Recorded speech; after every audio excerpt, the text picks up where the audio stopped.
I kao što smo rekli na samom početku današnjeg novog dana, jutarnja ekipa na čelu sa Aleksandrom Tolj će biti na Elektrotehničkom fakultetu Univerziteta u Sarajevu, gdje će prisustvovati jednoj vrlo interesantnoj prezentaciji Sarajevo Grafik grupe u okviru projekta I Mare kulture. Naime, ovaj projekat govori o radu istraživača na digitalizaciji i virtualnoj prezentaciji grada koji je u doba Rimske imperije bio luksuzno ljetovalište, danas se nalazi pod vodom i dostupan je samo roniocima. Aleksandra je sa nama. Aleksandra, izvoli. Alma, ovdje u ovom kabinetu na Elektrotehničkom fakultetu nastaje virtualna realnost. Ekipa sa Elektrotehničkog fakulteta, kao što si i rekla, ljudima, građanima širom svijeta želi zapravo da prezentuje jedan italijanski grad, Baja, koji je zapravo potopljen i nalazi se pod vodom. Kako bi taj grad predstavili svima onima koji ne znaju da rone ili nisu u mogućnosti da rone ili koji se uopšte ne nalaze u Italiji, oni stvaraju virtualnu realnost. U sve su uključeni i glumci, ali i redatelji. Sa nama je voditeljica ovog tima sa Elektrotehničkog fakulteta Selma Rizvić. Selma, vi vodite ovaj projekat, bili ste u Italiji, obišli ste lokacije, dospjeli ste čak i na Euronews zbog ove vaše velike priče. O čemu se zapravo radi? Da li je nešto ovako moguće stvarati i u Bosni i Hercegovini i uopšte kako nastaje ta virtualna stvarnost? Pa jeste, ovo je samo jedan dio onoga što mi radimo na projektu I Mare Culture. Konkretno radi se o italijanskom Las Vegasu iz rimskog doba, znači to je bilo jedno luksuzno ljetovalište rimske aristokracije koje se našlo pod vodom zbog vulkanskih erupcija u okolini i sada je pola grada pod vodom, a ostatci su na suhom u arheološkom parku. I mi smo otišli tamo, poslikali smo te ostatke 360 kamerom i radimo na izradi jedne aplikacije gdje će korisnik prvo virtualno zaroniti i pogledati podvodni dio grada, a onda će mu se pojaviti 3D rekonstrukcija rimske vile i u njoj će se nalaziti naše priče. Evo, kao što vidite... Mi to gledamo i o čemu se sada radi? Sada se akteri naših priča predstavljaju. Ovo je bilo jedno probno snimanje, sad smo napravili pravo snimanje pa će se neki glumci promijeniti. Znači imamo kipara koji bogatom aristokrati prodaje svoju statu kojom će on ukrasiti vrt svoje luksuzne vile.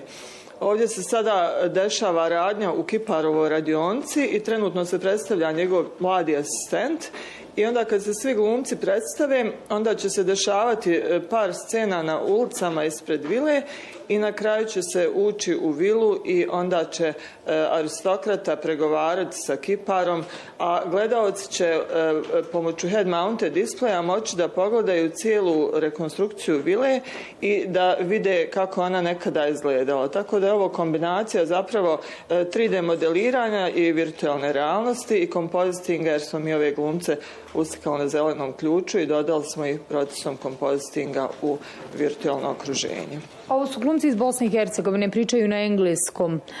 Ko sve ovo režira, ko su glumci? Kakva je inače i prezentacija, ne samo za Elektrotehnički fakultet, već i za Bosnu i Hercegovinu, da učestvuje u jednom, ovako možemo reći, pionirskom projektu kada je virtualna stvarnost u pitanju?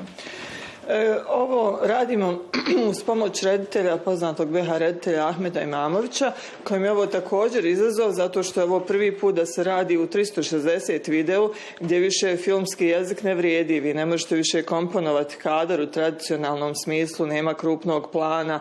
Morate na drugi način privući pažnju gledaoca osim tradicionalnim alatima filmskog jezika. Glumcu iz Bosne i Hercegovine u zadnjem snimanju radio Amar Selimović i Boris Balt ove glavne uloge, a onda uzmemo i ove neke mlađe i naše možda neke prijatelje, kolege za ove neke epizodne uloge. Bitno je da se govori dobro engleski zato što je cijeli projekat na engleskom i evo mi smo pioniri ne samo u Bosni i Hercegovini nego mogu reći sasvim sigurno i na europskom nivou jer smo mi pozvani u ovaj konzorcijum radi naše ekspertize u interaktivnom digitalnom pripovjedanju.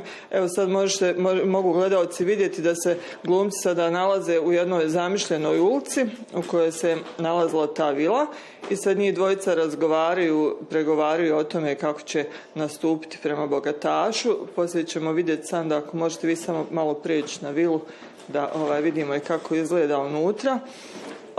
Tako da, evo vidite, ovo je taj interijer, to je jedan predivan 3D model koji su radili kolege iz Italije.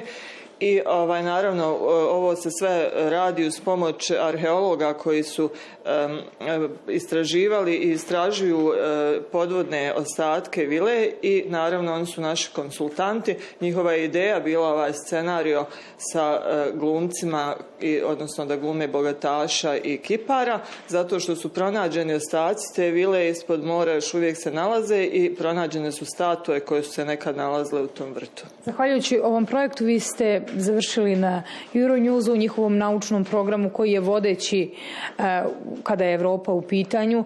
Šta to za Elektrotehnički fakultet u Sarajevu znači i što uopšte za neki naučni projekat znači kad završi na tako poznatoj, u nekoj poznatoj naučnoj emisiji koja ga prezentuje na svjetskom nivou? Pa to je za nas jedno veliko priznanje. Znači, mi smo sada rame uz rame sa vodećim evropskim projektima. Program Futurist Euronewsa je zapravo evropski National Geographic i tu se prave priče o cutting edge istraživanjima na evropskom nivou i za nas je velika čast, ne samo za nas kao istraživačku grupu, nego i za naš fakultet i univerzitet, da se mi nalazimo u tako respektabilnom društvu. Hvala vam, profesorce. A sa nama je i Sanda Šljivo, ona je asistent na ovom projektu, radi određene dijelove, dakle programiranje kada je u pitanju ova virtualna stvarnost. Sanda, kakav je osjećaj nositi dakle ove naočale, je li realnost ponekad ljepša kroz njih? Naravno. Osjećaj je predivan, znači kao da sam u starom Rimu i kao da učestvujem u njihovim pregovaranjima, znači oko kipa Afroditi.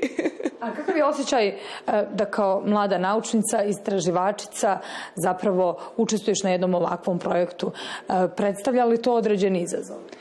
Pa naravno, ali također to je specijalna prilika, znači posebna prilika koja mi je pružena da učestvujem na ovakvom projektu. Mislim da ovakvih prilika kod nas ima nažalost malo i ne znam, jako sam zahvalna zbog toga jer je zanimljivo, užasno je zanimljivo. Spremaš doktorat na ovu temu? Da. Što se konkretno radi? Pa radi se o digitalizaciji, znači kulturne baštine sa interaktivnim digitalnim pripovjedanjem. Znači jako je zanimljivo jer ne znam, uvijek me je zanimala kulturna baština i smatram da naša zemlja ima veliki potencijal pošto je bogata kulturnom baštinom i da možemo puno postići na ovaj način. Šta je prvo što bi ti možda digitalizovala, odnosno virtualno na ovaj način obradila, a da je dio kulturne baštine Bosne i Hercegovine? Da li si o tome razmišljala, imaš neku želju?